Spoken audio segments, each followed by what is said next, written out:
Hey y'all, this is Moni. And this is Kat. Hey Kat. And this is the Fake Ass Book Club. Wait, can we both say it or no? Welcome back, you guys, to the Fake Ass Book Club. This is your girl, Moni. And this is Kat. Hey Kat. Hey, Moni. You look so cute. Thank you, so do you. Like, Listen, I'm loving the trying. dress. Yeah, I'm trying. Thank you. My $7 thrift store dress. See, and I want to be a thrifter, but it's like, I just don't. Again, that seems like a luxury. Because you have to kind of have time. You can't be looking for anything. You got to just. Every once in a while, you just come across something. It's funny, too, because this reminded me of something like my grandmother would wear. It's so like, cute. cause she had something similar, I remember, like, a long time ago when I was little. So, yeah, It's fun nostalgic times. in a way. Thanks. So promise me when we're older old ladies, like we'll thrift, like come and pick me up. Sure. I'll pick you up, actually. Yeah, that'll I'll probably come be get best. you, and then we'll go thrifting. Or I'll It'll be just fun. meet like on the bus stop or something. We probably neither one of us should be driving, really. We'll just have a driver. that- we'll be able to afford it. I think I'm that's claiming that right that's now. the move. Yeah, That's I've the always move. wanted that. So, listen, my dreams can come true. You know what I'm saying? Well, anyway, you guys, welcome back to another episode. We are here with a special guest, Boxx the Artist. Thank you, Boxx, for being here. Of course. Thanks for having me. Excellent, excellent. So, do you mind just introducing yourself to our audience, kind of letting them know who you are, what it is that you do? Okay, Cliff Notes version. My name is Boxx the Artist. I am a visual artist practicing in Indianapolis, Indiana, originally from Gary, Indiana. I focus on portraiture, expressionistic portraiture. I use mediums of acrylic, digital, murals. Also, emerging filmmaker right now, so working on a documentary project, and just do all forms of art and creation. I like it. I mean, your art today, like you're very put together. It's You're a it's whole giving vibe. superstar. She's got the glasses, you guys. If you're on YouTube, I mean, like she's got beautiful, perfect skin. She's got the glasses, the hair. I mean, it's giving. It's giving. It's very nice. So, I wanted to say too, because it was around Christmas time. It was the Black Business Bazaar. That's where I met you. And so, I mean, and shout out to, everybody there. That was a super dope event. Also, you guys, I'll have all of her stuff in the show notes too, and I'll give you a chance to shout yourself out as well, though. But yeah, we have a super dope guest, you guys. That's basically what I'm trying to say.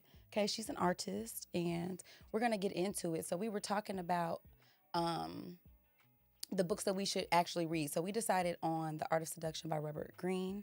This is a book. You said this was the last book you read last year? At the end of December, yeah. Yeah, so we kind of picked it like that. So we announced last week, this is a fake ass book club. I need y'all to understand that we do what we want here. Stop. You don't have to explain yourself to them. I want to. Well, you can explain it to our patrons and no one else. You're telling me what to do right now. No, I'm just saying this excuse isn't going out to the free people. This is it's just for the not? Patreon. No, because Okay. it's well, fine. anyway, so we were gonna read for the price these- they pay. This is the fakeness you get. Wow, listen. Okay, that's fair. Listen, but either way, we didn't read the book we announced last week, so we kept it open. So because if we were like, if we can get our guests, we want to talk about something that maybe they've already read. So that's how we kind of picked this book. I have never read any Robert Greene books. Have you? Yes. Kat? Oh, Yes, I which have. one did you? Oh, this one. No, I read the 48 Laws. The one he's most famous. Captain. Thanks for that question, Moni. Thank you. The 48 Laws of Power. That's what he's most famous for. Okay. And then after I read that, I was like, let me read his other stuff. And it was it was Art of Seduction, 50 Laws of Power, and I think I read something else too by him. Mystery or mastery or something? He does a lot of stuff. Listen, writing pays well. I think it's The Yeah. Art of Human Nature that you. Oh, I never read that one. No. Okay. He's got books on No. books on books, though. He looks like he's got it going on. So Yeah, Boxx, have you read other of his books? Just the 48 Laws of Power. Okay. And then this one, The Art of Seduction. Yeah. Okay. Well, I was excited. I was like, oh, this will be fun. I can't wait to Yeah. kind of get into it. So, you guys, before we get into actually breaking this book down, we're going to put our hands over our hearts and dedicate this episode, you guys. Thank you guys so much for joining us for another episode. Shout out to our patrons. You guys are the real MVPs. We appreciate your support. I also wanted to dedicate this episode to anybody who has to use seduction to do their job daily, because it feels like work after I read this book. So shout out to you. Like, if you can sustain that, you deserve every penny. So what about you, friend? Yes, and speaking of people who have to use seduction for work, this one's going out to Onyx. They shut down the Carter. Wow. Yeah, For those who don't know man. what the Onyx is, because I didn't know, you had to tell me. It's friend. it was the Look, premier Boxx black knows. strip Do you club know? in Indy. She's like, or I'm "Oh, sorry, Boxx. Did you know what Onyx was? Yeah. Yeah, yeah. You hate to see it, but yeah, they got shut down. happened? So, man, I'll put a link to the article in the thing, Okay, but we'll send it to me. I'll put it in the notes, guys. it's cold world, man. So What Onyx is happened? out of here. Wow. So okay, it's I'm kind of in. like P Valley, man, except they shut down the paint. The Pink. This one didn't have a happy ending. Damn. They shut that shit down. All right. This is Indiana, not Mississippi. Damn. Okay, well, listen. Shout out to you guys as well. That's messed up. Dedication over. All But right. it's interesting because one thing I did want to do was to reach out to maybe some of the workers there, dancers, because I've been wanting to do live figure drawing. And I thought like it would be, they probably have a fan base. It's like, we'll have a. She has mentioned that before. I have several times. I mean, I can't it's draw so though. So it's like, Yeah, I used to go into the strip clubs and body paint. Really? let's go. That's nice. That's so how do you Tell get us- recruited for that? Yeah, let's okay. Boxx, tell us. Boxx the Artist, tell us more about this. So this is super dope. I've seen it before, but I've never actually been somewhere where, people have their bodies painted. So how do you get recruited for such a Not job? recruitment. How do you Well, I don't know. A lot of dancers just follow me on social media. Because you're dope. So. And yeah, without saying too much. Okay. But okay. they'll just reach out and ask like, hey, can you come in on this day? And then I'm like, okay. And whoever that is requesting, I'll specifically paint her. And then all of the other girls, if they want to get something, I'll just let them give me a tip and I'll, do like a little quick design on them. Yeah. And they get more tips. Yeah, Yeah. I would imagine so. Well, because throughout, I think, all of human history, I think the number one subject of all art has been the female body. Like there was I was talking about the Chris Rock special earlier, Outrage, and he did a whole bit about how powerful feminine beauty is. Like he's basically like everything I've done in life has been for feminine beauty, and he was like, and I'd do it again. I mean, in real life. So yeah, okay, that's pretty dope though, and I'm definitely gonna leave her bio. You guys can just briefly. So you are a local artist. I mean, I didn't realize you had Nah, international artist.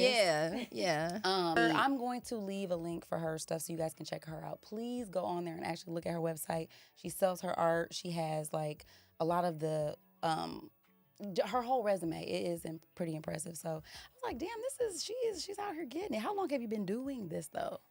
Since I relocated to Indianapolis, so it's been about like 5, almost 6 years. Yeah. Is this? I mean, and if I'm being too nosy, we don't have to add this, but and maybe I missed this. Is this what you do full time? Like you're a full time artist? Yeah, I'm full time. So originally, like I went to college and studied everything. Literally, I got a double degree in mass communication, African American studies, and then I minored in political science and got a certificate in entrepreneurship. So I worked corporate, project management. Then I transitioned to marketing, and marketing was a little bit more creative, but it wasn't it. But I got laid off. So that happened, and then I'm like, where I'm gonna go? So I came here because where I was at, the cost of living was just too high without no job. So I relocated here and ended up finding another job, and then I got laid off again. So I'm like, okay, what is this telling me? And I was like, all right, I'm not working for nobody else. But during that time, I had discovered painting, and I'm like, all right, let's make this a business. Wait a minute. So this isn't something you did when you were younger or like in 5 school or years. anything? When I was younger, I used to draw. Like, my grandmother, she would bring me in her room and make me sit on the floor, like, here, draw me something. And then she would just tape them to the wall.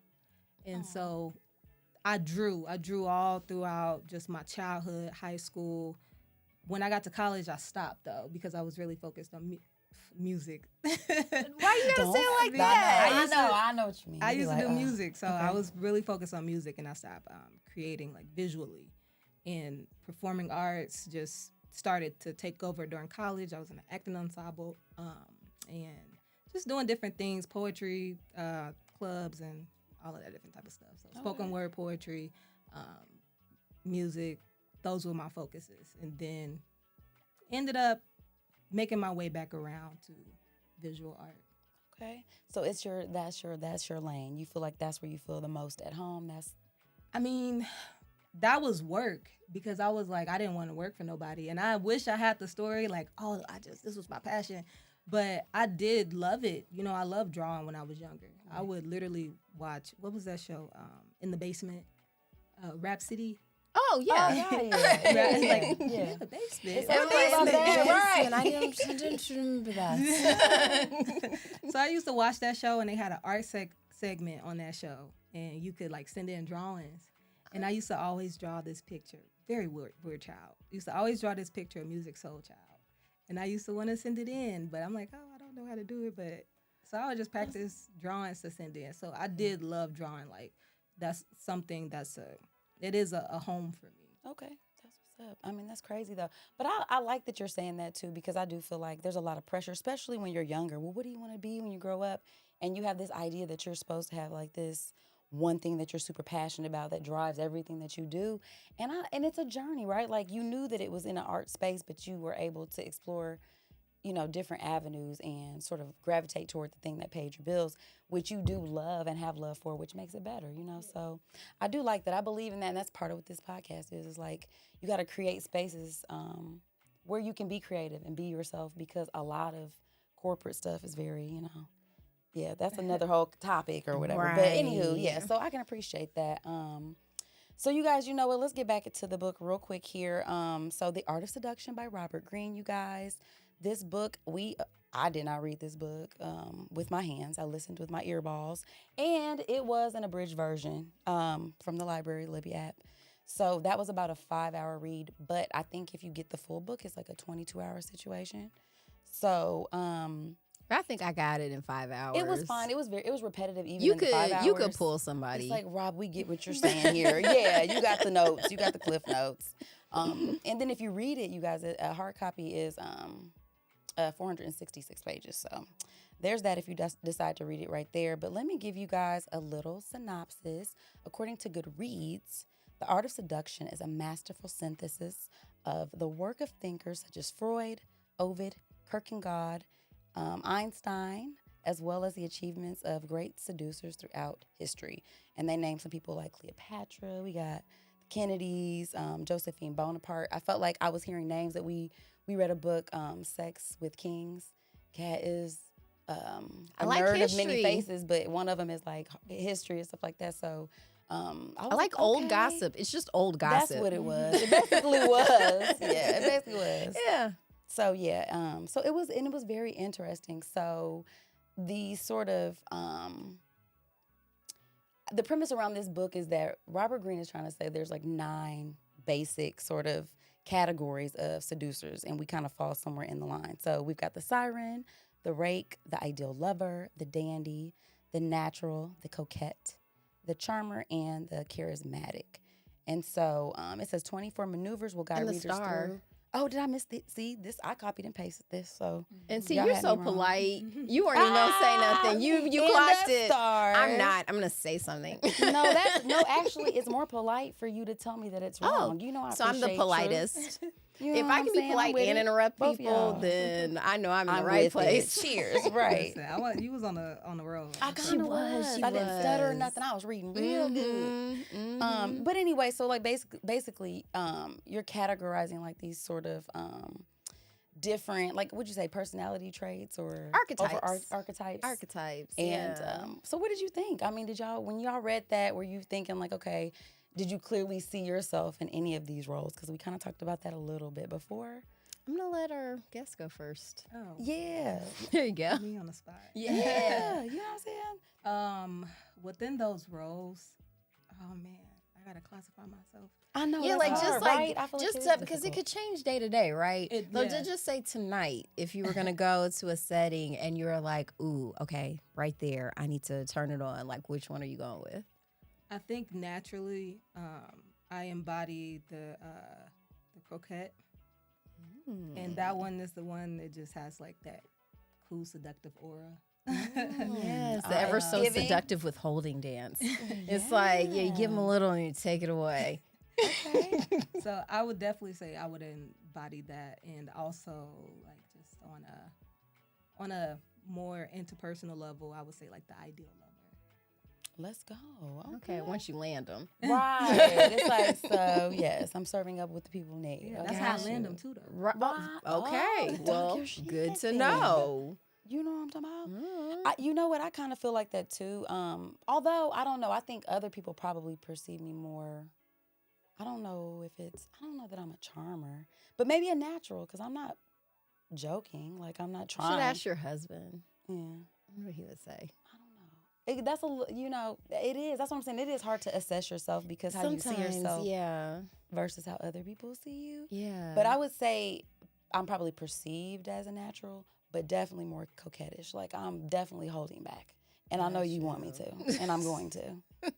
And I'm gonna it works. They love it. And honestly, it's not even like I'm trying. That's just That's just how very you like, bring hold it. on, I don't know about this. Okay. I don't know if I want this. Maybe I want this, maybe I don't want this. I'm indecisive, okay? So yeah, That's I would say that. alluring. Yeah. What about you? Probably the natural because I can't do anything else. Maybe the mystic because I'm so weird. I think a lot of times people pick up like they think I'm like something I'm not a lot of times. Yeah, I'm gonna say the natural. Okay. Final answer. I like it. So I wanted to just touch on a few themes. So like before we started recording, I was like, so what are the things you want to talk about? Because I mean, it's basically, we were talking about just the tone of the book. So I want to kind of start there. So we all three noticed that it felt very adversarial. Like the way he's talking about these different groups and how to like seduce somebody felt like you're tricking them. Like He kept using the word victim. Yes, he was like, I was "You're a like- victim." I was felt like, uncomfortable. I would even change that in my notes because I'm like, I can't I write wanna this down. I say don't want no that. victims. right. It's like then they're in your possession. I'm like, that's I don't Chill, want I don't want that. Yeah, Yeah, And then I so- definitely what I really feel like I took from the book was like, ooh, I'm glad I know like what's in here. So if somebody tries to use this on me, I know no, what it's like. I ooh. know what you're doing. Nah, ain't gonna work. Yeah, but that was interesting. Do you feel like that's do you think women write about this sort of stuff in the same way? Because I don't know that I've read a book like this where a woman was talking about the art of seduction per se. Do you think like that's you know what I mean? Like, do you think that's like a... Well, he starts out the book basically saying that that was women's first version of power was seduction. So it's like that's Because you don't have any upper body strength. Right, and I'll let you work on it. It's hard. yeah, it was like that's the realm that women dominate. Yeah. So if you even just go back to predate to the era of his writing style, you know, it's very like I don't know, horses and what era is it? Do it again. Maybe I can Yes, the- right. The That's horses and armor and medieval times. yeah, There you go. Yeah. See, I was like, yeah. So that's the era that I feel that he writes in, just very old. Okay. It was giving stale pale male. So I with, like it. with that in mind, you know, he goes into that seduction. That's an area that women typically dominate. So I can understand him inserting his opinion and his energy into trying to transform it to something more Relatable to his like Yeah. experience. Okay. Yeah, it that was makes so sense. adversarial. It Because my was. whole thing was like, if I was really trying to, because my whole thing, I don't think there's anything wrong with trying to seduce anybody. I think No. I think it's nice, Right. you know. But it shouldn't be like, now you're in Got my him. grasp. It's It's like, like yeah, it felt like it damn. doesn't have to be like, so now they'll do anything you want, and it's like that doesn't. That no, might not be go- wise. Hold on, Like, I be on some bullshit. Nah. It's like, no, I'm not trying to subvert anyone's will. I just, Right. I just want somebody to like me. That part, and it did feel very much like why are we using this to trick somebody? Like why isn't this? Why aren't we Yeah. using these tools? Because for me, what I was getting from it was like, you know, there is this play on tension that happens, and I think we crave that, right? Like because long-term relationships, or even just anything that we do that we constantly do. It's like, okay, there's no surprises here. And that starts becoming uninteresting where, you know, sometimes the idea of seduction is like you're missing something, right? Like there's a sense of lack somewhere.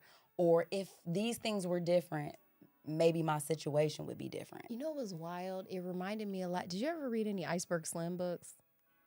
Fresh out of those. Nope. Ain't- Nope. Didn't. Listeners, let me know if any of you have read them. She's the watcher. Iceberg Slim, you know, are you familiar with the literature? It's a realm of novels by a former pimp. We need to read that though. We do. He's actually a very good writer. Is he? Does he have a Surpri- ghostwriter too? No. How do you know? Surprisingly, pimps are very good with words. Yo, Is it like the Zane books? No, it's not sexy. It's literally about him being a pimp. Like, yo, for there real, you go. for real. Look, there you and go. like getting on. Yeah. He's dead now, but he he has a really Robert good Beck. documentary. I'm gonna try to find that up, or search that up.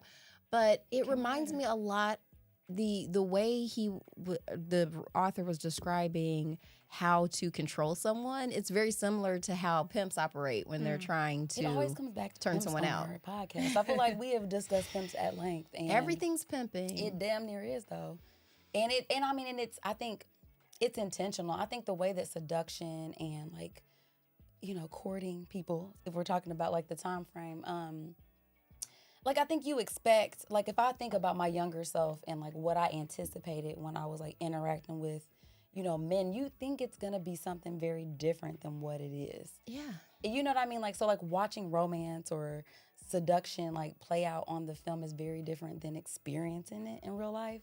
And so I do think that it's sort of a, like being able to hear from his perspective how it's very like, I'm trying to pursue this, I'm trying to, you know, that felt very like, yeah, that's that energy. And for me, it was always like, I noticed that I mean, you didn't even really have to do that much. You know, like They're doing all the work. You basically get someone to project their fantasies onto you. It was a lot of it. That's what it felt like. It felt like a lot of sort of your ego. Like it's a lot of your ego. You know what I'm saying? Which brings us to another topic. I know we talked about like narcissism and how like our interactions, and probably not just even in seduction, end up being like I want to have these friends because that I know this gives a certain vibe, you know what I'm saying? So like I know that I'm getting some social cachet from this, or you know, like we're reinforcing our ever so fragile egos through our relationships all the time. Sure. And this book honestly made me feel like, God, people, we need to do better. Like people are shitty. A little bit. I was like, this is terrible. Like if people are really walking around, like even just the tone of it being like, well, you know, if I get you in my traps, I'm trying to get you to do what I want. Like, why not use that to be regular? But I think that it's because people want something more exciting than what's regular. Oh, yeah. You know, have y'all ever seen a toxic couple? You'd be like, why are y'all still I don't know what you together? mean. Highs, then lows, and it talks about Yeah. it's that contrast, right? Like it's like, oh, okay, we broke up, and then we fight, and then you know, now we making out now. Yeah, you're You know what I'm addicted to saying? the Like, we back. adrenaline. You're addicted to A little those like bit. spikes in serotonin. It's the chemical con job. We talk about how love is Oh. that. I So want to is go back to seduction. pimping real quick. Let's do it. Just have because to. there was a part, I feel like this was a thing that came up a lot where he talks about androgyny a little bit. Because I know you've asked Ooh. before, like, why I do did. pimps Why dress are they so like this? like feminine? But It's he like was you talking hate women, but about you're trying to embody how this. what's most seductive is usually a combination of the two, just historically. Because this is something he did that I actually liked, was using multiple examples from history and locations. Like he wasn't just focused in Europe in a certain time. It was all over the planet. And you're right. You see that all over the world, it's the same song. But I made sure I wanted to bring that up. Thank you for saying that, because the pimping thing, I've been puzzled for a really long time. I'm just like, well, It's why? like with the allure of that. Yeah, because But I it mean, makes it's like sense. yucky to me. It's not for me. Like I don't like, it's weird because it's like, I like when you want your fingernails to be clean. I like that's when you cool. put lotion on. I don't know why that has to be feminine though, like taking care of yourself. So I want you to be clean and like, I mean, it'd be better if you didn't have holes in your socks. Sure. However, I don't necessarily want you to have a silk press, feel me? Or we're like fighting over mirror time because you're fancier than me. hate a silk I'm the press. fancier one. I have to be Right, the but fancy not one. if I don't have one. Like if my hair's messed up and you have a silk press, I'm immediately turned And off. then we have our last $50 and we have to decide who gets to get their hair done. And you can physically Well, we beat have me some up more and- serious problems if we're down to our last 50 and we talk I'm about just getting our saying. hair done. Well, listen, at as this a couple, point- we need to read. Okay, well, we need to listen, read. I could have come up with I a don't better know. scenario. What about you, Box? What are your views on pimping? Yeah. It's been pimping. But I think in connection with the book, that that role is like the deity. So Oh yeah. and it's like taking on the characteristics kind of the people that you're trying to seduce. Got so you. So they see that reflection. Right, Oh, exactly. And that's smart. which goes back to narcissism, because he also says that at the core, everybody is a narcissist. Sure. And that really made me more mindful in all of my conversations to see how much was I talking about myself. That's very unattractive. Or That's not seductive. if somebody just started telling me about their day, and then you Or their find problems. a way. That was in my to notes. I'm relate glad it. you said that, because don't nobody want to hear about your problems. There's nothing less seductive than be like, man, this been happening. It's like, next. Like, yeah, you're not going to get somebody that way. Yeah. So, yeah, we like to see a little bit of ourselves reflected in our partners. That's true. Yeah. Well, and Because I do yeah. I like it when I meet a guy and it's like, oh, that would be the male version of me. Like, that's wildly attractive. See, because we're all in love with ourselves. We are. Yay. And we always think we're the best. Yeah, and I think we're the best. We did it. Yeah, and I mean, As I we get should be. that. Yeah. I get it to an extent, but then it's like she said, there's a certain amount of awareness you have to have when you're interacting with people, because, I mean, my end goal wouldn't be to necessarily just seduce you and then that's it, because that's not my goal. So I guess if that's your goal, it doesn't matter. Yeah, But- you have to have a very Yeah. short-term mating strategy for a lot of these to Yes, work. for sure. Like, if you wanted a more long-term thing, you maybe don't want to play a series of psychological games. Well, I would say I kind of looked at it as a long game. Oh. So I didn't think it was like anything short term, because it was like an entire commitment process. But the tone in which he writes, it can definitely like throw people off, and it's kind of like, why are you talking like this? But it was giving creep. But I had to turn it off for a little bit. I was like, This "Ooh." feels. And I was like, okay, I'm ready. I will say that I did appreciate, some of the gems that he dropped, because to me it felt like a relationship. Like if you were in a relationship with somebody, all of the things that the tools that he gave you, I think they would be very beneficial to maintaining, that nature, like that spiciness in a relationship. You are correct. I mean, as somebody who has been in a relationship for more than half of my life at this point, it's funny because I actually was having a conversation with my niece. Shout out to you, niece. And she's 20? She'll be 21 coming up. And the conversation came up of like, does marriage and romance? So she was saying romance, and maybe I was thinking more seduction. But I mean, I feel like it's some similar energy, right? Same ballpark. Yeah, and she was like, those two things go together in her mind. And as somebody who's been married for a long time, I don't feel like that. You know what I'm saying? Like, I feel like, yes, I mean, it exists, but it's not like I'm married, so there's instantly romance. Like, you have to try at romance, because again, it's a very intentional thing, and you have to be thinking about it from the time you wake up to the kinds of conversations you're having with the person you love. Are you listening? Are you talking about yourself? Are you complaining? That ain't getting nobody excited. Don't nobody want to hear about your problems. You're not laying the framework. But also, too, like, a lot of adult life is not seductive. It is not. I mean, nothing that I'm doing in my Get all daily this hate mail. Yeah. I'm paying bills. I mean, you know what I'm saying? And then, like, you're being pulled in every direction. So, like, I mean, energy is not finite.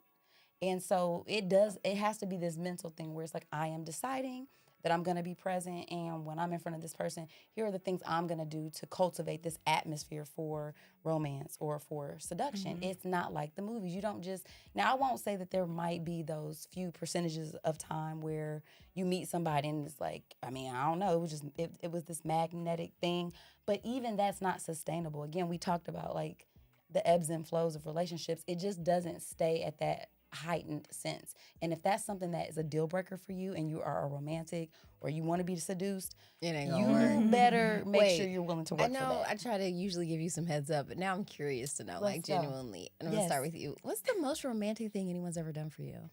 Ooh. Ooh. Do I gotta say? No, you don't Give us one of actually. the top three, right? It's You're like an that next American. question. I mean, Moni, what's the most romantic think thing? about it? No, I was about to answer. I think probably the most. Oh, Jesus. Give us some right, water. all right. Let her- Here, matter of No, fact. the most romantic thing probably somebody made me a book. Wow, that That's is good. romantic. With words and pictures? Yeah, like a book of why I love. You know the little books that you can order. Yes. Oh, That's nice. Well, and I think what ends up being nice about that, well, why don't you tell me what's nice about that? yeah. Like, why was that the most romantic thing? Because I feel like it captured who I was. Like I love to read, and then it was creative. I'm a creative, so and just the thought and effort that went into it, and it was intentional. So Thought and the effort, right? knowing what I like, knowing my interests, and then taking the time to do something like that, you know.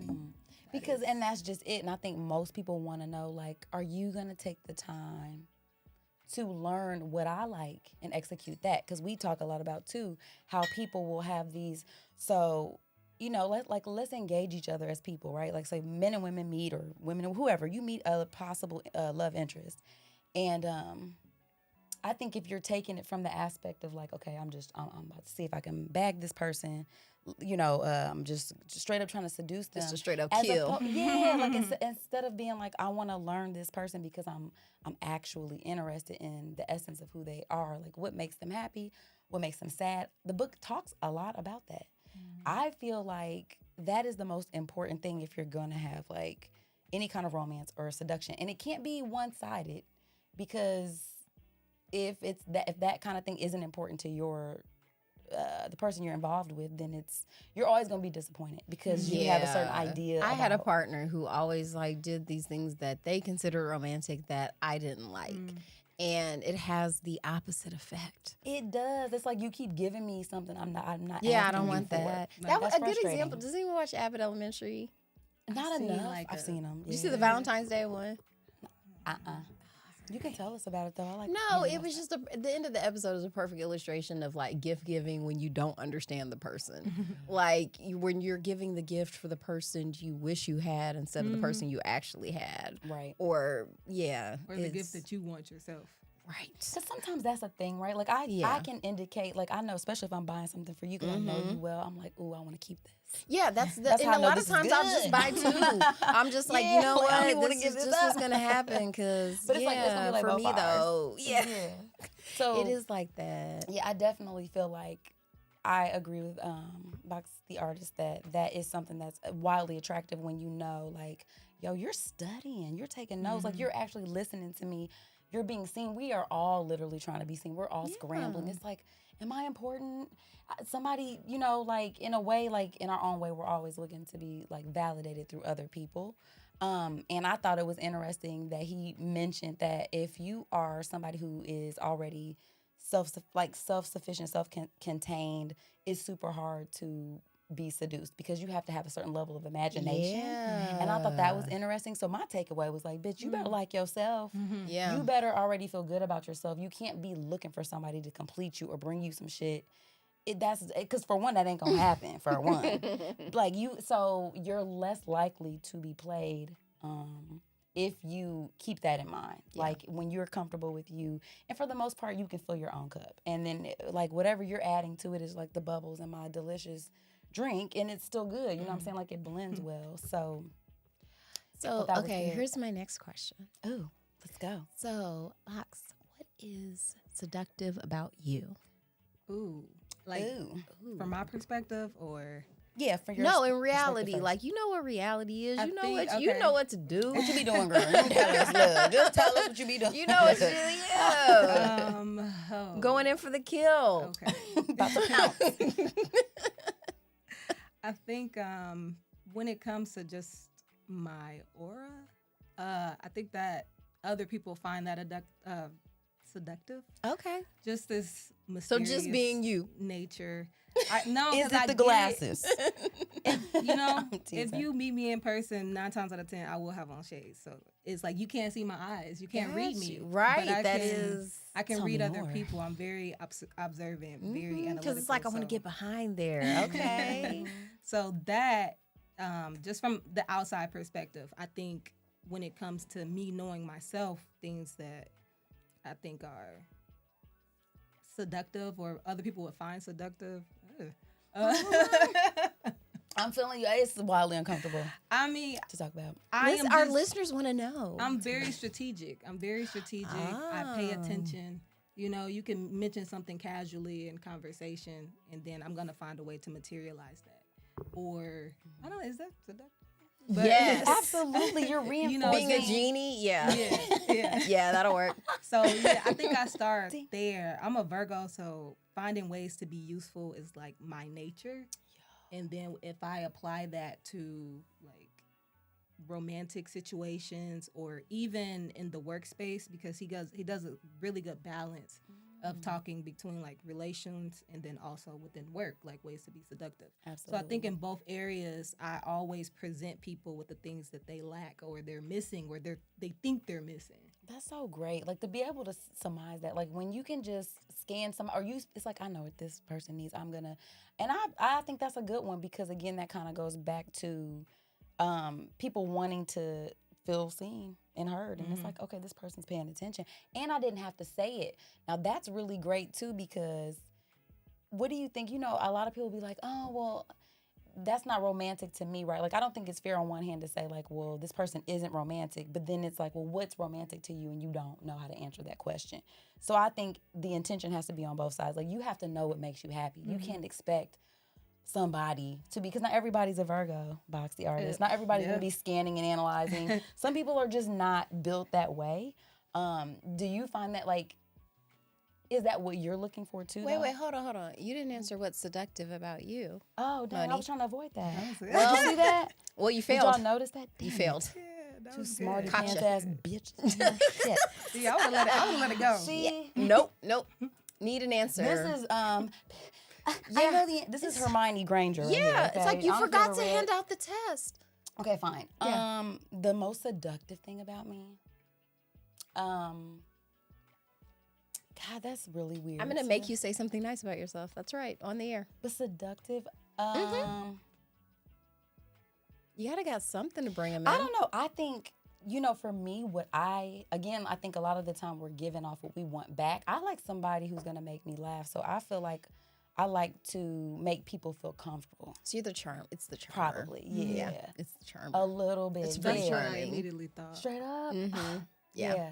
So I'm definitely like, I think charmer. I like to say Excellent. that. Excellent. What did you say you were? Oh. Way to circle that I have been around. hoisted on my own petard. Right. Oh, wow. So- I don't even know what that means, but I get it. It's an got it. old-timey thing. Okay.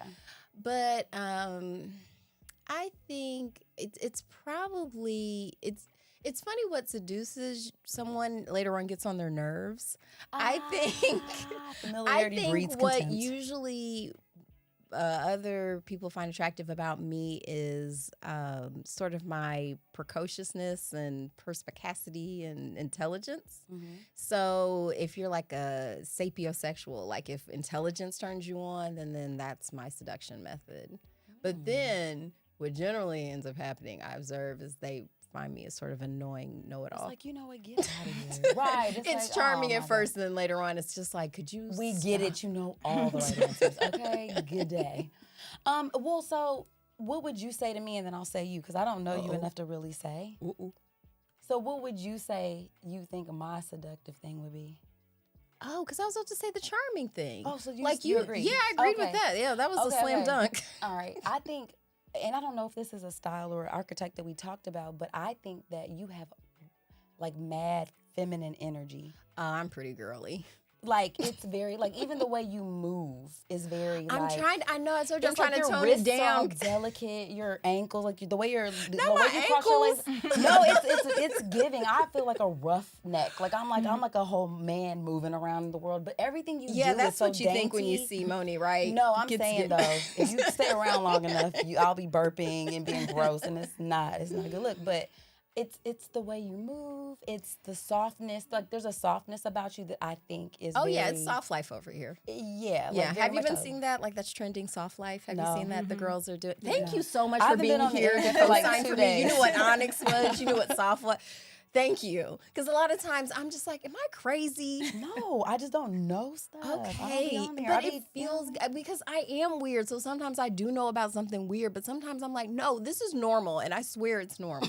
I. It's a Okay. thing right now. Yeah, Okay. yeah. So So what I'm is big that? on So- soft life. So tell me about this. It's just like What is it? Yeah. Just how I live my life at ease. Oh, How I said, Like how she described her Sundays. Yeah. mine are full of oppression. That's crazy. Soft life. Yeah, it's the opposite of oppression. I got calluses on my life. hands. It's bubble baths and candles and tea. facials and tea and plants. books and plants and blowouts and pedicures and Like what we did for Granny today. Yes, did her Granny nails. is She definitely living adorable. that soft life. First of all, we were like, Good you need to go on TV. food, Yeah, like lots of you're- naps. I got you. Yeah, Okay, people love you, all the things. yeah. Um, It's turning your birthday into a lifestyle.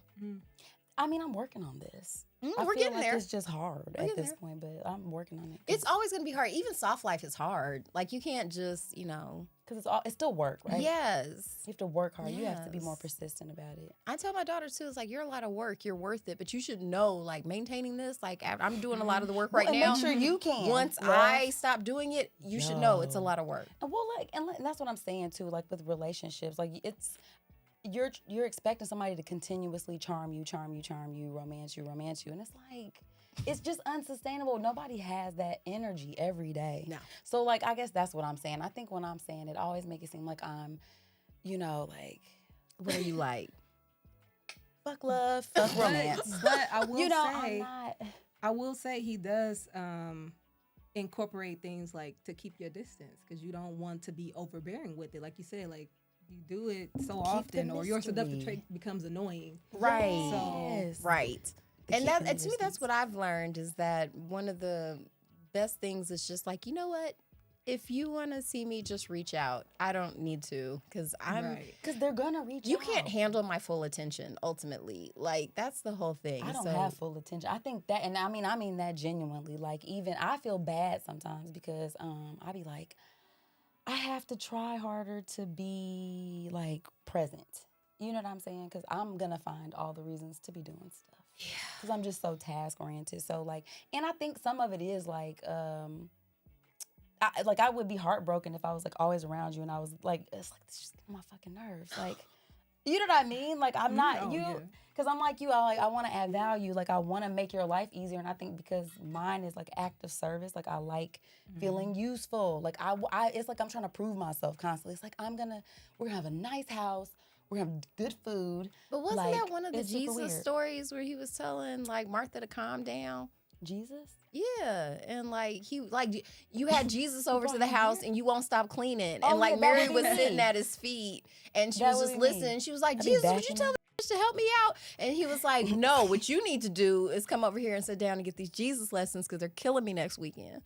Oh God, no, I don't remember this story. Oh, I Do do. you remember this story? That's a great synopsis, though. Thank you. We It should was. do Cliff Notes for the Bible. That was I don't have the citation, but it's in there. okay. Well, you can send that to me later. Okay. Yeah, but I do think that there's a certain level of like presence and sort of just accessibility that I don't know. Like I'd be feeling uncomfortable. I'd be like, look here, because it takes so much energy. I think it's easier for me to expend physical energy than emotional energy. I get slow down. Say that again for the people in the back. Okay, so you are more comfortable with expending physical energy than emotional energy. Yes. What is? Let's unpack that. I know. So I what was is it thinking about about that. emotional energy that you are avoidant? It's so hard. It is. I mean, Like it's easier because and you know when the work is done. Like I can see emotional work is never done. right. And so now I'm tired. It's like, and I'm like you're always going to be tired, but I just feel like it feels more like okay, when I do this, I can like look back and be like boom. Like there's this feeling of done. Then you should love painting. That I is one of do, the best. actually. Okay. Oh, because you It's painted this nice. weekend. I did. It was great. Yes, that is what to It's me so much anyway. Because fun. I paint a little bit. You know what I mean? I like to, and I'm like you. I think I prefer drawing, but painting feels more healing for some reason, and it takes more work. So Yeah. and that makes sense. But when I can just sit and draw, I'm so happy. But one of the things I wanted to tackle was the idea of visual art, as a type of seduction, because you have to keep the person engaged with the art, like not only do I want to look at this, I want to buy it and put it in my house and look at it every day. Because I strongly believe that the art you look at every day programs you. And that's what I really dug about, if you don't mind me gushing for a little bit. Why I really liked your art, because your use of light is so powerful. And you were saying you're moving into a series now about especially dark pigmented women. And for one, for what is the documentary called? Does it have a name yet, or is it untitled right now? It's called The Women in Between. The Women in Between. Yes. The Woman in Between, or the Women? The Women in Between. The Women in Between. Okay, now talk to me about that, because I think this is fascinating. So I basically got that title because I feel like women hold the threads of society together. So we are those women, like Black women, that often fall in between the cracks of society, when it comes to anything. But I think when you think about the thread of society that holds everything together, I do personally feel like that is Black women. So I wanted to kind of just focus on these women, like these women in between that we may overlook, that we may not see. It's like, they're not at the front, they're not at the back, they're just in between, like a crack in between a floorboard. But coming from that angle, I wanted to focus on dark-skinned women specifically, because I feel like, oftentimes when it comes to everybody right now, is all about equity and racial, Inclusion. diversity and inclusion, things like that. But it's so easy for Black women to be excluded even through the equity process. Yes. Because if you have, a Black woman that checks all the boxes, but she's also more palatable, to Eurocentric society, that's ultimately the woman that's going to be seen or, promoted or whatever, so you have it. So I wanted to just create this as a platform to highlight these women, learn their narratives, and kind of just dispel the narratives that are often placed on Black women, so through different stereotypes and throughout history. And I wanted them to be able to just tell their own story and go about it that way, to present like, this is who I am. You don't need to tell me who I am. I don't need you making up, because art is very imaginative. So, but I didn't want people to look at the paintings that I'm creating in addition to the documentary and try to subscribe a narrative to it. I know that's right. You want to be, and I mean, that's powerful, because when you control the narrative, you get to, Right. I'm going to put the context behind this. You're not going to look at this Exactly. and surmise through your experience, because again, we are all looking at each other through our lived experience, and we're always projecting our stories on other people. And I do believe that, especially dark-skinned Black women, like they just don't get highlighted. And I mean, as a super light, almost clear, Wow, did you hit that super hard?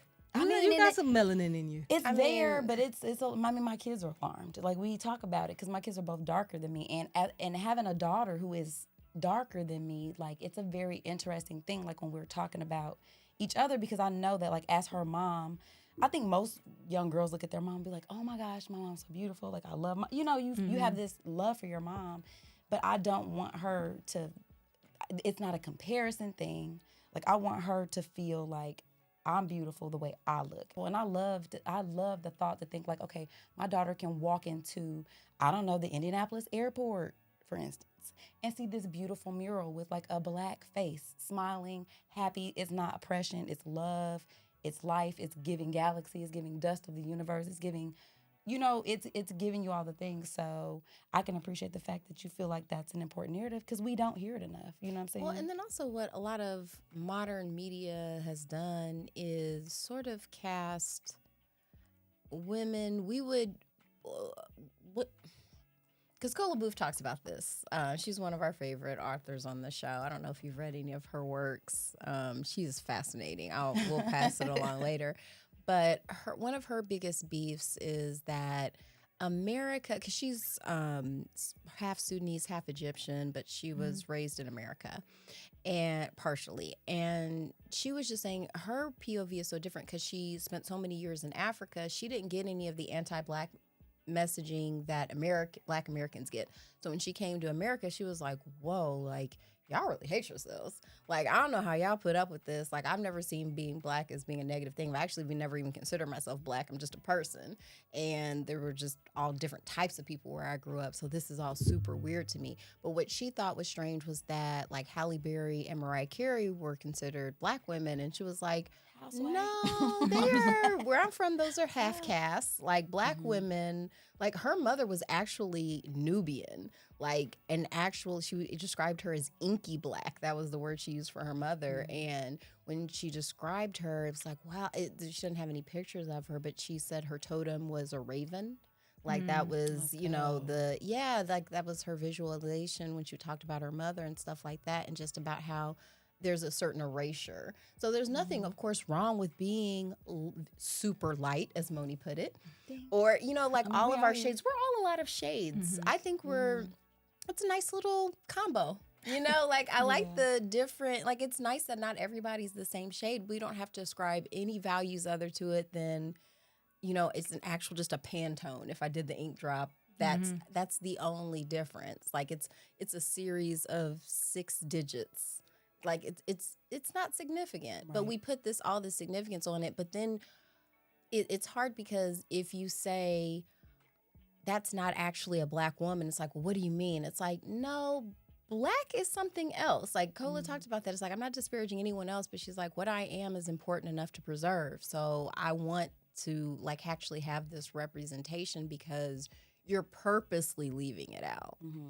I don't know. Do you think that's true? I mean, so for me, I feel like, yeah, and I don't think that there needs to be a defensiveness about it, because everybody's version of Blackness, I think when we talk about Blackness in America, it's a very different variety, because, the way that it was legislated, the way historically, one drop, it was like, yo, that was on purpose. That had a very pointed motive or whatever. But I think generally speaking, when you're talking about, like, I don't feel no kind of way when dark-skinned Black women say, like, I feel underrepresented, or I feel like, when people have a chance to represent Black people, Black women, it's somebody who looks like you or similar to you. I concur.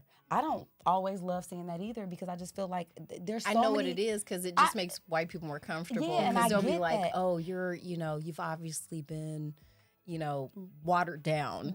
So right. it's And not it's like, but not my soul, though. What do you think, Bob? So, I mean, ultimately, like, that is the narrative. But having representation. And I've already started filming the documentary, so just talking to different people and hearing their experiences, it's really mind blowing. Just kind of going off your question, but one of the questions I'll allow it. One of the questions that I asked them was, when was the first time you can ever recall being called beautiful? Like outside of the house. I mean, and for most of these women, they haven't even heard it inside the house. Oof. And just the depiction of beauty, and based off of what it is that they're seeing every day. You're not hearing it at home. You're not seeing it anywhere. How can you expect a little child or a little 4-year-old to be, like, how? And so it's just really mind blowing. So again, just having that representation, it doesn't mean, like, to plaster Black faces everywhere, but I mean, you could do that too. I wouldn't mind it. Yeah. So well, that's one part of it. I feel like what you're saying, like, it's one part of it. It's part of a correction, because it is hard to articulate something that's visual. It helped me a lot when I went to art school, and you learn about the elements of design, and one of them is visual hierarchy. And so that was something I was never able to explain before that bothered me about modern media. Go ahead. But that's colorism. Colorism is visual hierarchy. Yes, yeah, it is. So, big time. And I think, and it's just interesting, because even the people that I've talked to, I don't think everybody really understand colorism. They just think it's something that happens against dark-skinned people. But it's a wide spectrum, because it's how we talk, Like, I got a light-skinned daughter. I got a, Ew, and that's so. Can we talk about good and bad hair? Look, it just gave me chills. Like, I have like a physical reaction to that. That's so gross to me. Like, I hate that so much, because it's so rooted in self-loathing. And it's like you don't even recognize how like hateful that is towards yourself. The to say that. anti-blackness, because we were just coming off the was it Tyree Nichols? I was avoiding the thing, Yes, so I don't know if I'm saying the name right. But that anti-blackness is so internalized. Like we talked about pimping earlier. A pimp it's reached the apex of pimping when you don't have to do anything. The hoes are doing everything for you. Thank you. So, like you don't have to do It's anything pimp, except pimp. come in and collect the money. Right. Like, and so we just run the system for them. And that to me is like, if nothing else, like I get it. Like they're gonna do what they're gonna do, but I'm not gonna do the work for them. Yo, I call It's that like shit out. I do I've been a big fan. I do not carry the white man's water. That's so fun. I love that. I do too. That's why I keep her around. Boxx the Artist. That's You a- carry your own damn water. I mean it's so insidious too though, because even as a grown woman in a like professional, like at my actual job, like I'll have women older than me making comments about, you know what I'm saying, like my skin tone. Like I would never leave, like when I'm trying to understand the significance in it ever really. You know what I'm saying? Like if we're not like having a conversation like what we're talking about right now, I don't even understand why that comes into play. Yeah, we're like you clearly, this is something that your interaction with me right now is on some level you're internalizing the way I look and you feel a way about it. You know what I'm saying? And it's like I don't need like you don't have to do that. Nope. That's what they want you to be doing because I'm not doing that right now. I'm actually just Don't gonna care. do my job. Yeah. Because I don't pay like so. It makes me feel sad because I do feel like for the most part, I think colorism is more of a problem within our own community than it is from like people who consider themselves white. Because if you're, I mean, a nigga's a nigga, right? Like I mean, probably, you know what I'm saying, to whoever.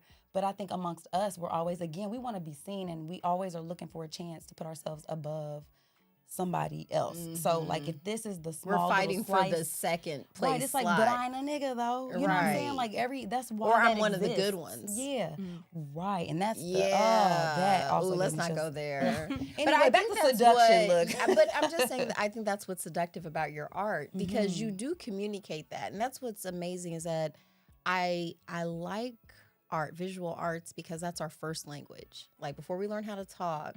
I mean, if you have vision, because I don't want to leave out our blind brothers and sisters, but generally, if you have vision, that's your first language. Like that's your first sense before, and even if you can't see, like touch, like that's your first language before you get language. And the fact that as soon as you see your work, you see that love for Black skin.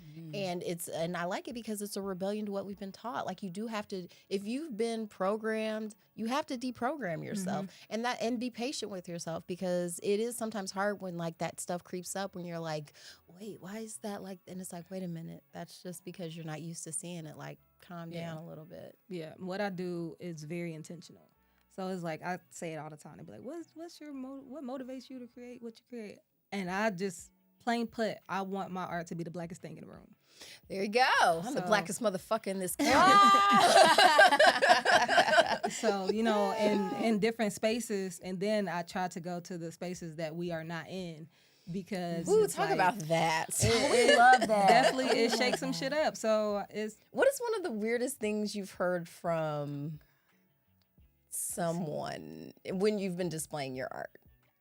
oh my God. Oh man. Because you have to seduce them a little bit, don't you? I mean, is this a thing where you have to? I guess, like sell she it? said, my art is this a seductive quality, so that brings them to me. Let's But I think the weirdest, like I would say, like off-putting. I had this one white lady, and she's like just admiring the work, and then she just started to tell me about all the Black people that she knew. Wait, we just what? talk I'm about sorry. this? Last episode, sorry. Did a high five Sorry over about her head? over Sorry. it. But no, we just said our Stop. last book we read was the World Record Book of Racist Stories. It was. And one of the advice we were giving to any listeners who consider themselves white was just to just treat us normal. You don't have to give us a list of all the Black people you know, or that the Black celebrities you think I look like, or the fact that you got a half Black grandchild. Like, I don't need any of that information. Yeah. I'm just a person. Right. You're making it worse, actually. Yeah. You just said you liked the art and moved on. You didn't have to talk period. about Yeah. that. And it's like, I didn't. Or better yet, just buy some and don't say anything. Or pay Black people. Or Pay. ask me if I know them. Like, why would I? That's real bad. You I should, forgot but you know about that what's one. fun? Lying. Just Girl, be like, yeah, yeah, my girl. cousin. Yeah, like I do troll whatever. And people be like, sometimes, I had a No, positive 'cause interaction with a Negro today. Now you about to feel stupid because I'm not about to pander you, and I'm gonna sit like, what are you talking about? I like that too, though, because both of them are wildly uncomfortable. So Yeah. either way, I respect It's it like for I'm sure. uncomfortable. I'm not gonna You let about to be you uncomfortable too. that part. Exactly. That part, yeah. Like, and then be like, well, it was just okay. It's like you were just stupid. It's fine. You can say it. We'll let you have that. But I do try to come from a place of compassion because I know a lot of people. We're even though it's 2023 where we live, desegregation's still pretty recent for a lot of people. So for them, they're just like, okay, where are these flood of Negroes coming from? They're minorities. Why are there so many of them everywhere? And it's like, sir, we've been here. Sir, You've just madam, been like in your bubble. Well, that was the thing that I don't. Did we talk about this last time? The Dilbert, the Scott Adams thing. I think we touched on it slightly. Because he was saying it was did you see the story about the comic strip Dilbert guy? Maybe He not. was he basically just got deplatformed. He's been published since maybe the 1990s, and he made some wildly racist statements about how white people should get away from black people because we're basically a hate group, and that he lives in a low black population area because black people are just so dangerous. And to be fair, like I did not hear the whole conversation, so I don't know the nuance or context of this conversation. Just based on that sounds crazy, but I think it's funny. Not even funny. I always say that. It's weird to me. I need better vocabulary words, but No, you can use whatever. no, but it's just weird to me because I feel like when we talk about black love and blackness and feeling proud of blackness, like there's not an ounce of hate in that. Like it doesn't even address the whiteness because we don't need to. Like there's no need for me to address this. Well, he was I'm addressing talking a about- survey where it was a weird question where it was asking black people, is it okay to be white? And I guess in that survey, That's a weird-ass 56% question. exactly said no, and then the other percent said whatever. And he was like, well, since over half of them think it's not okay to be white, then they're a hate group. And I was like, first off, So that's as everybody who listens regularly to the podcast, I don't even think whiteness exists. That's just something they made up. So, Well, I mean, again, the it's okay to hierarchy be has to pale. exist, Some people are right. pale, and that's fine. But the idea that somehow that paleness makes you white, it's like you've achieved whiteness, that's silly. Well, and there's all these things that we're not thinking about that is associated with whiteness, right? Goodness and what's beautiful and what's pure. Because even in the book, Robert Greene was saying like things that can make you more like attractive or whatever. It was like, needing something, right? Like creating a scenario where it's like, okay, I know this is gonna let them be the hero and save me. Or it was like, be paler. Like that was a description. I will find the timestamp because I paused like paler. Hold on. I was like, that's very interesting. And I wonder if he even, like, do you even think about Because what year was this written? how fucking crazy that is? How I'm gonna make myself paler? Like sometimes that's not even an Oh, option. yeah, But the there's fact that that's there's associated with products. how to seduce somebody is making yourself paler somehow. You know what I'm saying? I'm like, that's It's bizarre. It is a little wild. Yeah. So but I think the way that we talk about blackness and whiteness is just different, especially when we're talking about aesthetics. Because I think, when we're talking about black love or it's a reclamation of like being invalidated throughout history. You know what I'm saying? From our beauty to our hair texture to our hips and how that gets sort of, what do you call it? Appropriated throughout pop culture, but then it's like you don't want to give people credit for it. Whereas like when people are talking about whiteness, you're defending it, but you're not really defining it. Well, because right, it's like because what no is that exactly? No one talks about the brutality it takes to keep things white. Like you think about like what it took to keep things white. Like it took militias and police brutality and the Ku Klux Klan, and like it takes violence to keep things white. That's been, yeah. Yeah. If you read books, you know about it. You know what I'm saying? So it's not like it's been a morally neutral thing where it's like, no, we're just this naturally occurring population. It's like, no, this is an artificial population that's been carved out. It's just a designated legal class that just based on physical phenotypes. It's weird. Like if you look at it, like if you ever explain it, we're just used to it. Yeah, that part. And I mean, this book actually just made me be like, wow, we're trash. We need to do better. We need to like our collective Does every book conscious make needs you to feel like elevate. that? Yes, it does a little bit. You know Well, what I'm saying? that's the Like, thing. We it'd should like, be going up that hill I towards hate it here. improvement. Yeah, it's like a lot of times you'll be like, oh, I am like this. Let me do better. right. And then it's even more disturbing, like especially the way he talked about each thing. I'm like, oh no, I do that. Am I a narcissist? No Like, narcissist now has I'm ever having asked themselves, "Am now I I'm a having a crisis. narcissist?" That's true. They're just like, like, am "I'm I? so amazing. Why is everybody against me?" well, I That's don't- what a narcissist thinks. Okay. Well, still, I mean, you just be. It's like when You know, you're learning. you know a couple of narcissists, Box. Of course. Okay, Of course. okay. I was hoping you lived a narcissist-free lifestyle. I think some people get that. Hmm. Like I didn't run into narcissists until my adult life. Like I know a lot of people maybe were you raised didn't with know them. because they're so good at being manipulative. They can only hide it for so Ooh. long. Like I feel like in my life, like growing up seriously, like because I think about people whose parents were narcissists because that happens to people, and I think that's so sad. Neither of my parents were is narcissists. sad. So I didn't really encounter narcissists for real. For maybe some teachers, Or at least you were like aware of, or could like. yeah, like constantly Tap it out. exposed to or anything like that. Not so much. Yeah, but I do think, like the book said, everyone at their core has narcissistic Sure. tendencies. Sure. That's how we start So- off. You have to grow out of That is- it. Well, we yeah. talk about that too. You have to get that out of your kids. Yeah. But ultimately, do you? Because it's like you are the center of your universe. It's both. It's finding No. the balance. That is my But, key. yeah. That is my whole gig. And also, it's so hard though, because for one, you have to be aware of it, right? But For it to maintaining myself even- is polite to others. Like if I showed Yeah. up a complete mess today, that would be very impolite to both of you. And I hate that, and that repels me 100%. Yeah, like you if I can't just keep your show up shit together, girl, I crazy- got too much going on. Yeah. See, if you did show up looking crazy, I mean, that would be your business.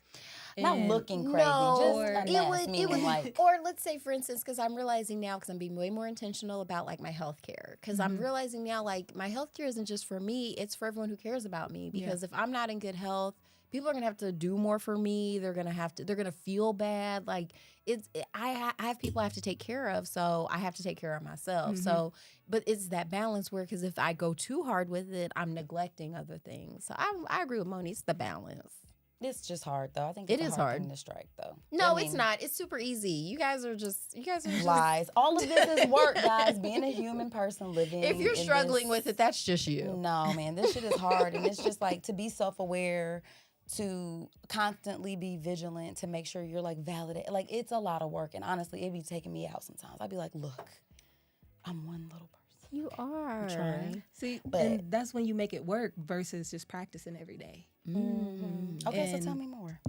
Changing your perspective, because like Yeah. if we go back to mindfulness and you go back to balance and self-awareness, all of these things are just used to really get you to just listen to your body and yourself every day. So it's like and you're trust still yourself. evolving every day, you're still learning yourself every day.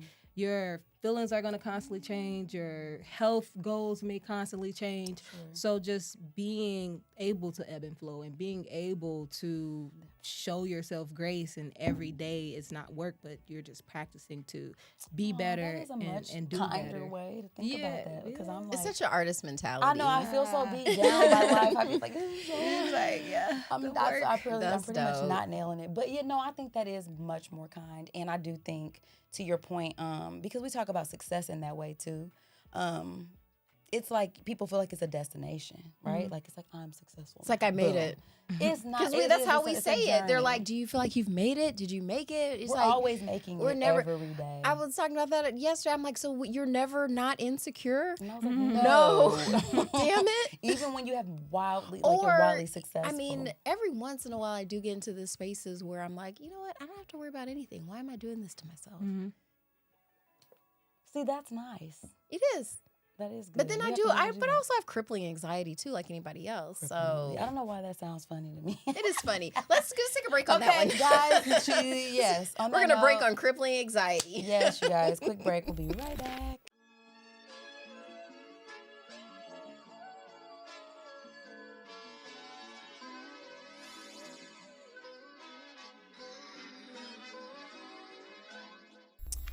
Woo! Okay, guys. Welcome back from the break. That was much needed. Yeah, we got a little excited. Boxx the Artist. We're all over the place. Hopefully, you've been with us the whole time. Yeah, I've been trying to keep up. Head is spinning. We're fast paced around here though, but I do appreciate you spending time with us today. This was a super dope book to dive into. Clearly, we could talk about this at length, but you know what, our conversations a lot of the time really like the book is the springboard, right? And so we just like, to let it flow. So like when it moves off into this, it's like, it's okay, it's fine. We're just gonna, yeah, we just like to have those free flowing conversations. I definitely appreciate your input. And I like the book suggestion too, so thank you for putting that out there because I hadn't thought about it. Very nice. Well, it was a book that you had read that I hadn't read. We had put one out there, and it was like of the two that we put out there, it was like we can do this one, right? Yeah, because I'm like, y'all want me to read a book in a week? Wait a minute. Can I actually blame that on Kat right now? That was me. I'm ambitious. I was like, we're about to ask this. Like, she's like, you want me to ask her? I'm like, no, fine, I'm gonna ask her, but also, I'm a little annoyed that you're making me ask her because I don't want to. That's why I said I'll ask her. I know I'm the most. Yeah, but I'm leaning into it. I mean, I looked it up, but I probably wouldn't have read it. It's okay. It's a fake ass book club. okay. So that's fine. Yeah, it's on the list though. Yeah, but it's nice though because it is nice to read a book that you did know about, and it was one that I hadn't read. So I was like, oh, this will be cool. This will be good. So it was a good book choice. I don't know. Are you gonna go back and listen to the full 22-hour boy? No. I feel like 5 hours was good. We got the notes. I got it. Yeah, definitely. I'm not trying to seduce nobody. Okay. No, let's rate it. Let's rate it first. Let's rate it. Yeah, rate it. So if you had to rate the book, Boxx, I mean, just out of 5, like, what would you rate this book? Out of 5, I would give it actually a 4 out of 5. Okay. And I take away 1 point just for the tone because I can get the message. I understand the message and I can apply it to different situations that are beneficial to me. It doesn't have to be seducing a person, but in the way that I move, the way that I work, and even in a relationship, like I wouldn't be like trying to manipulate you, but just the art of seduction and keeping things a little spicy. I think it was cool. Yeah, you gotta do that. That's what's up. You gotta keep it spicy. Girl. So I'd probably give it like a 3.5 out of 5. Mind games.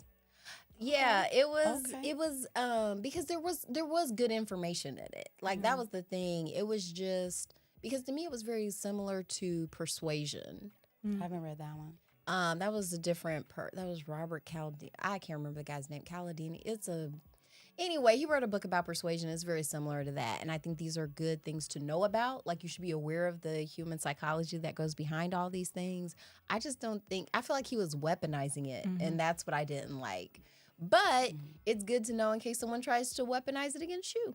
Yeah, absolutely. I agree with you guys. I would definitely give it 3.5 selfies probably, just because of the narcissism in there. You know what I mean? It was just a lot of like, I don't know, that just took me out. Like the whole thing, I was worried. I was like, oh no, like this is terrible. Like we're in a bad, because I'm thinking like if there's people out here like this right now, like this is how they look at human interaction, like this puts us in a really fucked up place. You know what I'm saying? Like when it's only just to get something out. Like it's only just for you, which I think you should be getting something. But again, like because I'm the kind of person who, like I don't want to be around and not add value. Because I don't know how else to make life good. Like if having me around is really, if I'm interchangeable with any bitch, I'm trying to understand what the point is. You know what I'm saying? No. Like I'm trying to fill a spot that you feel like, you know. So, but yeah. So all 3.5. Right, you guys got it. Yep, so you guys don't have to read the book now. You've heard our opinions of it. That's right. You're welcome. Okay, now we can spit it. Spit it.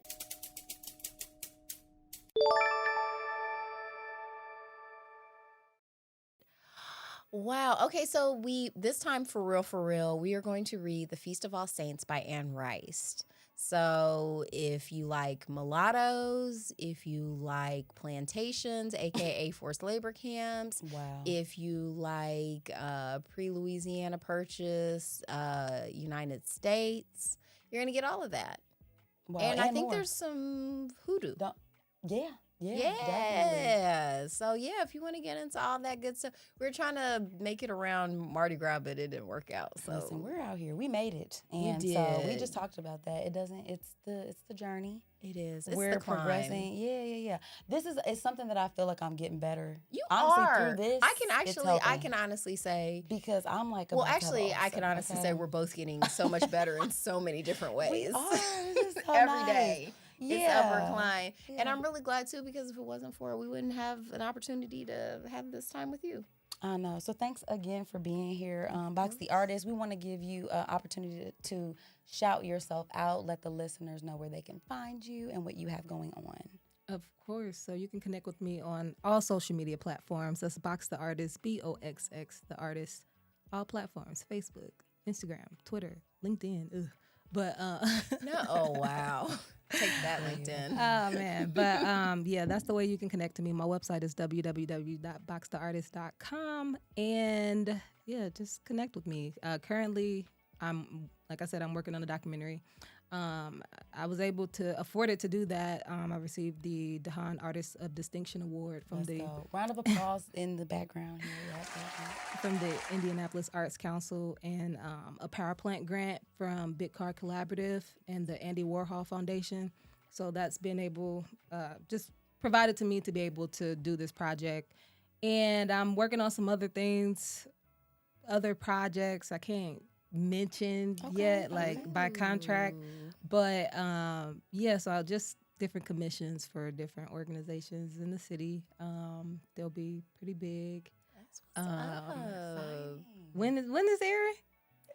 This will be Wednesday. It's like on Wednesday. What day is it? Oh, well, I don't know. I just got a piece that was selected to hang in the Indiana State House. That's what's So, up. I So don't. yeah, this is the 8th, March 8th. Okay, I don't know. That's what's up. They I in the mean, State House. They ain't on YouTube, hopefully. But yeah, so definitely have that in the works, and yeah, I'm building a nonprofit right now, so a lot of my time and energy has been going into that. That's what's up. It's called Authentic Arts, and it's basically just a platform to help artists transition from that hobbyist stage to professional artists, so they can be able to, have that soft life like me every day. There you That's go. so beautiful. I See, love adding that. value, giving back. I Oh, love I'm that. sorry. Impromptu. I'm gonna attack you with a question. So, Oh, wow. what is On the way out. what piece that you've made is your favorite? Ooh, the piece that I made that's my favorite is it's called The Carters. Is Shut up. Is it really? I'm about to Yeah. pull it up so you can see it. That's so funny because that has personal. Yeah. Okay. Oh, well, it's a piece that I did of Jay-Z Does it and say here? Beyonce. That's probably one of my favorite ones. Like, I don't take it out and display it anymore. Oh, okay. From Ape Shit. Yeah. So Can I tell you a quick story about this real quick? We're going long. It doesn't matter. So when I was in design school, or when I was in School of Informatics, I had a professor, and he would talk so much shit about Beyonce, and it was so irritating to me. So finally, I was like, "Look, it was right after Ape Shit had come out. I was like, we're gonna watch this in class, because you're not gonna tell me that this isn't art, because we both had I have a fine art background. I was in informatics, but I have a fine arts background, and so did my professor. So I was like, pull this up and tell me that this isn't art. And we watched it in class and stuff. He didn't say anything afterwards, but it was like, all he did was comment on like how when you go to the Louvre for real, like you can't pose with the Mona Lisa because there's so many people in front of it. I was like, that's the whole point of that Period. shot. That was the Period. flex. Yes. That they got to stand in front of it as long as they wanted Listen. to. You missed the whole point.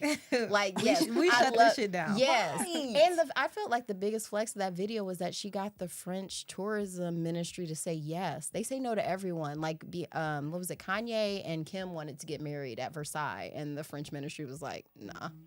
Yeah. But they said yes to Beyonce. That's what's up. Okay, this is a piece. I Yeah. mean, maybe we'll pop this up. Oh, that's if you why I don't said it, mind. because I was gonna do that. Yeah, so we can it's show fabulous. You guys. Yeah, the art is fabulous, you Yeah. guys. Definitely check her out. All of her information will Seriously, be in. your use of light show is notes. amazing. Like, that's what always strikes me every time I see it. I'm just every time I'm like, wow. It's beautiful. I've It's so never impactful. heard that before, so thank you. For Oh that. yeah, that's what that to me. That's what I think about when I think of your art. It's like, oh yeah, like you have this perfect contrast and showing It's the the light, contrast, because you for are sure. showing, you're highlighting that dark skin, and that's when you see dark skin and light in life and light hitting it. Like that's what it's like. So you did it. Yeah, man. And lighting's important when you get, you know what I'm saying? Like it is. So like shining the light on this.